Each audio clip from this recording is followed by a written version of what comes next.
Hey! Tambala na! At eto na sila, ang nag-iisang masugid na tagahanga ni Nicole Yala. Chris Chuper! Kasama ang nag-iisang diehard fan ni Chris Chuper, Nicole Yala! Dear Nicole and Chris. Dear Nicole and Chris. Dear Nicole and Chris. Dear Nicole and Chris. Magandang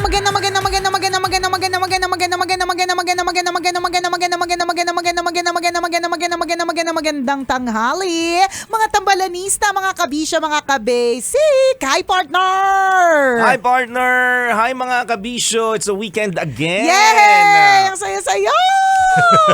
Saan ang lakad mo? Ay, wala. Alam Ba't ang saya-saya mo? Eh, di syempre, hindi kita makikita. Charot. Ewan ko, alam mo, masaya naman ako sa work. So, kumbaga parang technically, dapat parang kahit hindi weekend, masaya ka pa din, di ba? Oo Kasi, naman. Kasi masaya naman tayo dito sa ginagawa natin. Pero iba pa rin ang feels ng weekend. Yung Oo parang naman. medyo wala kang responsibility. Correct. Medyo wala kang ganong isipin. Yan. Totoo yun na. Kasi may mga bagay na nagagawa ka during weekends na hindi mo nagagawa kapag Weekdays na may pasok ka. Yes. Yan. Yung magpuyat, hindi mo pwedeng gawin na kasi may pasok ka Ay, kinabukasan. ang tanda. Problema ng Ang mga matatanda. lolo! Concern ito ng ng mga ante at mga angkol. tropang diba? 40. Yan, hindi na pwede magpuyat. Kasi Yes. ang puyat, naku mga kabisyo, ang recovery period ng mga puyat. Totoo naku, yan. Hindi na po ganun kadali. Oo. Yung hindi ka gigising ng maaga. Pwede mo siyang gawin kapag weekend. Patanghalian ang bangon. Oo, mga ganon. At saka yung rush, yung hindi mo kailangan magmadali. Pwede ka magpakabatugan. Hindi mo na magpalit ng brief at pante, 'di ba? Kasi gusto mo nang maghilata. Kaya yehey! Cheers the weekend, mga kabisyo. 'Di ba? Kala natin parang kung para sa iba napakahaba ng linggong ito, ang daming problema, ang daming pagsubok. Hindi ba't Friday na rin naman pala? Totoo yan. Diba? Ano man ang dahilan ng excitement ninyo ngayong araw na ito dahil weekend, malamang yung iba may lakad. Yan.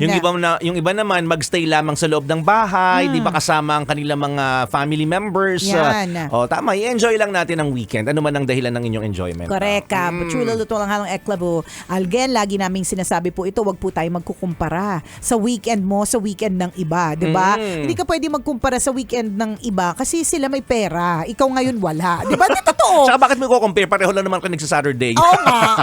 Parehas lang naman na Saturday. Hindi naman porke may pang beach siya o may pang kain siya ng madami sa labas. Ibig sabihin, hindi na rin sasaya yung sarili mong weekend. Correct. Diba? Pwede kang makahanap ng mga ibang mga ways and means para maging happy. Ano yung Ganun. normal weekend mo?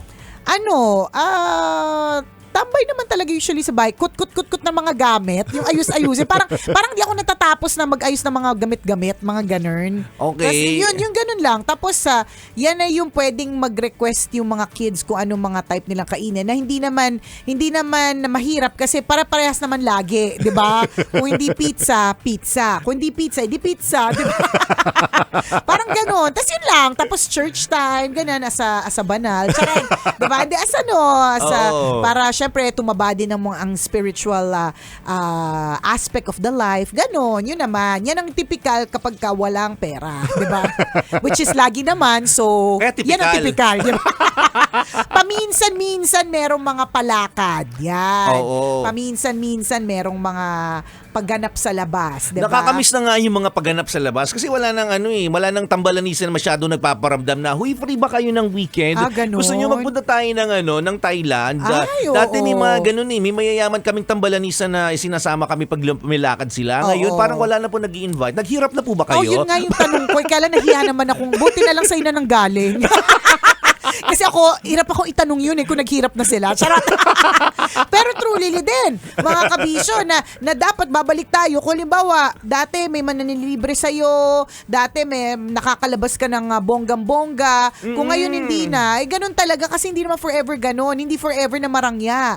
Diba? Totoo yun.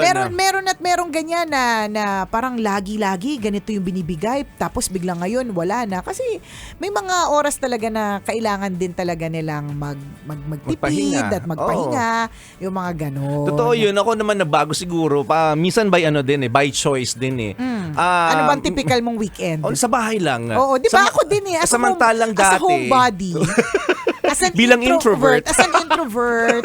Ganun talaga kaming mga introverts. Okay. Pwede na ba ako sumali sa club nyo? Kasi Hindi matindi ang screening sa amin. Hindi gusto na. Oo. Tingnan mo, anong typical weekend mo? Sabi mo bahay. Ako una ko sinabi yun bago pa kita tinanong. O di, Pero hindi kami pasok naniwala na. Ay, ganun. Hindi ba kayo naniwala? Okay. Okay. Oo, na magstay ka lang sa bahay. Pero yun Oo. minsan by choice, no? Oo, choice. Kasi factor din siguro yung age nga. Kasi kunyari Baka babalikan natin. ikaw lang, huwag mo nga kaming dinadamay. Ito naman, makadamay naman sa edad. Kakasabi mo lang Hindi may bahay. Kakasabi mo lang sa bahay. Hindi kasi ako, sinabi ko sa bahay. Oo. Hindi ko naman sinabing dahil sa edad ko kaya nasa bahay ako. Kaya huwag mo kong idadamay. Nasa Huwag mo bahay ka kami- kasi walang pera. Ganon. Oo, nasa bahay kami, dito lang kami kasi wala naman kaming panlabas. Tsaka nasabi na, nakwento na natin before yan, hindi naman pag nasa labas ka, automatic, it's a vacation. Being inside your home na walang ginagawa, it's also a vacation. Walang edad na sinabi doon. Huwag mo kaming idamay sa edad mo. Sige na nga, payag na nga. Totoo yun, minsan by choice, mga kaibigan, no, na kahit alam mo sa sarili mo na may panlabas naman kayo, pwede kayo mag-out of town, out of the country, o simple pupunta sa mall. Yan. Pero minsan mas pipiliin na lang natin na magstay sa loob ng bahay. Kasi.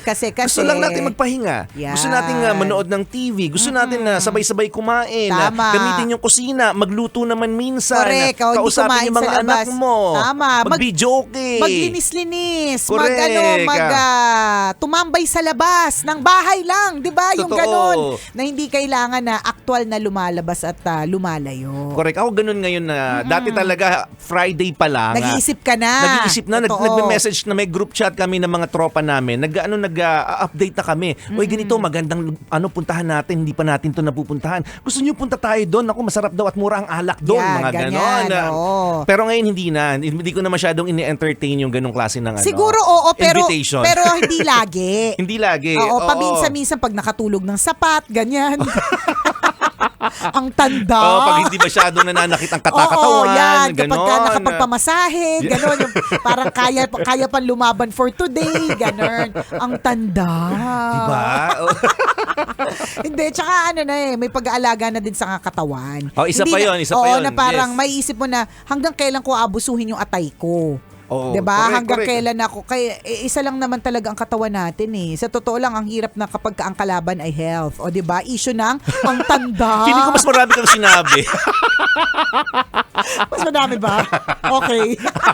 Kaya hindi ka talaga papasok sa sa introvert, grupo sa ng mga introverts. Hindi. Sino ba yan? Wala. Minsan, alam mo, gusto ko na lang talaga maging quiet person.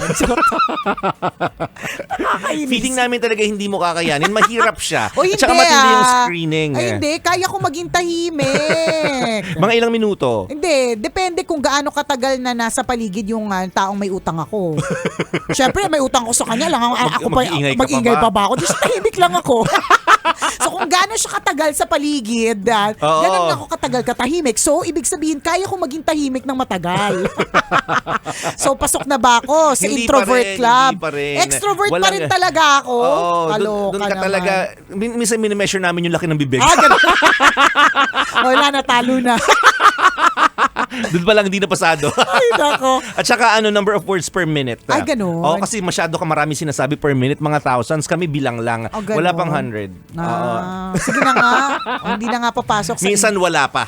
di ba? Oo. Whatever it is mga kabisyo, kung introvert ka o extrovert, ambivert o kaya Pervert. o kaya inverted ang Pwede rin may inverted na parte ng katawan mo, di ba? Kung ano man, ganyan. Oo. Whatever it is, we hope na itong weekend na ito will give you enough strength para kayanin na naman ang susunod na linggo. Ibig sabihin, Correct. magpahinga, magtulog, Mag-enjoy din kung mag-enjoy, kaya. Oo. tumawa ng malakas. Yes. Kasi hindi natin talaga masasabi. And do not compare your weekend sa weekend ng iba. Tama. Kasi iba yung weekend nila sa weekend mo. Magkaibang tao kayo, magkaibang mundo, magkaibang kultura, magkaibang ugali, itsura, di ba? Paniniwala. So ibig sabihin iba talaga. Meron akong recently na napanood na video ng mga moms. 2 moms sila. So yung isang nanay, papasok siya ng work pasakay siya ng sasakyan. Tapos nakita niya na merong isang mommy na tawa ng tawa, karga-karga yung anak, preschooler na tuwang-tuwa nasa may park ganyan. So yung iniisip nung nanay na papunta sa opisina, grabe no, sana 24/7 mom na lang ako na pwede akong magstay sa bahay, pwede akong magka-time na pumunta sa park, patawa-tawa na lang. Ganun yung iniisip ng babae, yung nanay habang papasok siya sa loob ng sasakyan. Tapos, itong tawa ng tawa na nanay na may kasamang anak na nasa park, nag-iisip din. Tinitingnan niya rin yung nanay na papasok dun sa sasakyan. Oo. Sabi niya, sana all nakakabihis kasi sana all may pupuntahan everyday. Sana all may sariling kita. Sana all nakakapag-makeup. May mga ganun siyang mga iniisip. Sana may mga time na mahiwalay naman ako sa anak ko para atupagin ko naman yung sarili ko. Ganun ang iniisip niya. Samantalang hindi niya alam, di ba? Ganun din ang iniisip nung kabila. Yung nanay na pasakay ng sasakyan. Correct. Nag-iisip siya na, sana all 24/7 kasama yung anak. Sana all hindi na lang ako nagtatrabaho para kasama ko yung anak. Nakakatawa ko ng ganyan. See, kasi may akala po natin kainggit-inggit, oo. Pero sa totoo lang, tayo din, meron din sa parte na aspeto ng buhay natin na kainggit-inggit din. So, wag na magkumpara. Hindi yan nalalayo sa kwento ng uwak at tagak. Ayan na nga, ano yung tagak? Yung puti. Di ba? Oo. Sabi nung tagak, gusto kong maging kagaya niya. Itim na itim. Yan. Sabi naman nung uwak, gusto kong kagaya niya. Puting-puti. Yan. Di ba? Mga bagay na nakikita natin sa iba pero kinaiingitan din pala. Correct. Di ba? Ng mga nakakakita. Ay, Diba? hindi na tayo lalayo dun sa alamat ng charot. Wala. Walang alamat. Oh, Charot. alam mo yung inggitan ng patatas at saka kamote. Ay, oo. Alam ko Oo. pa, dumihan sila. Bakit siya mas madumi? Oo. Ako hindi, 'di ba? Hindi inggitan 'yan. Sabi nung patatas. Oh. Bakit yung kamote, ginawang kamote Q, nilagyan ng asukal. Oo. Oo, sabi niya samantalang ako lagi na lang akong cheese, barbecue or sardine. Cheese May ganun barbecue. kwento. May ganun sabi nung Oo. patatas. So, nag-away Pero sila. ang hindi alam ni patatas, si Kamote Q, ganun din ang issue niya. Sabi niya, Oo. sana all madaming flavors, hindi laging nadadiabetes. Kasi laging inaasukalan, ganun. See, kala mo walang alamat ng alamat ng patatas at kamote, meron din. Ang alamat ng inggita ng patatas at kamote. Correct, di ba? Lahat ng bagay may ganyan. Lahat. Oo. Sino pa, ano pa mga pagkukumparahan natin, di ba? Sabi nung giraffe. Oh, kanino? Oo, dun sa, sino ba yung parang mahiiksi lang yung yung mga Leeg. Yung mga walang leeg. Sabi sa gasul.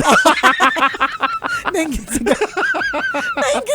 May inggitan din sila. Oo, sabi nung giraffe dun sa Oo. gasol. Grabe sana all abot lang ng mga tao. Oo. Anytime na gusto nilang lapitan, magpa-picture, 'di ba? Hindi nila kailangang umakyat ng hagdan para magpa-picture, 'di ba? Samantalang ang sabi naman ni Gasul. Oh, 'di ba? Sana all tinitingala katulad ng giraffe. Yan. 'Di ba? Sana all hindi kasi lahat dahil maliit lang yung gasol, kung gasolito pa siya, 'di ba? Laging mababa ang tingin sa kanya.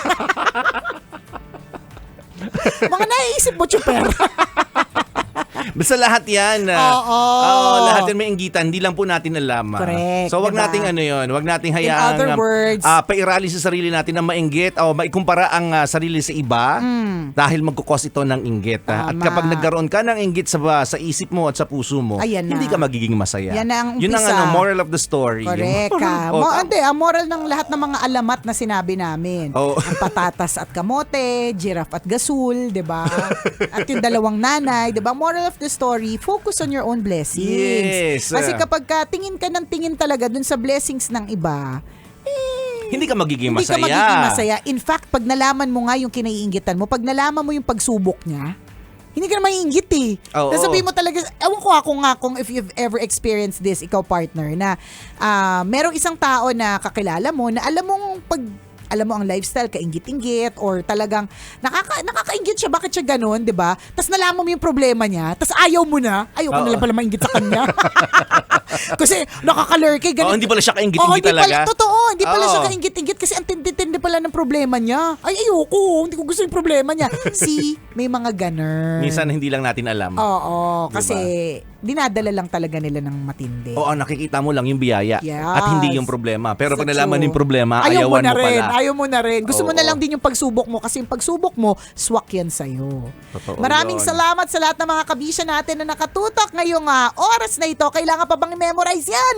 Basic! Muli ako po si Nicole Yala. At ako naman si Cambio Ken Chris Chuper. Na nagpapaalala, una magdasal ka para mabuhay ka, pangalawa mag-toothbrush ka para mabuhay naman iba. Yun! Kailangan pa bang i-memorize yan? Love Radio. Basic!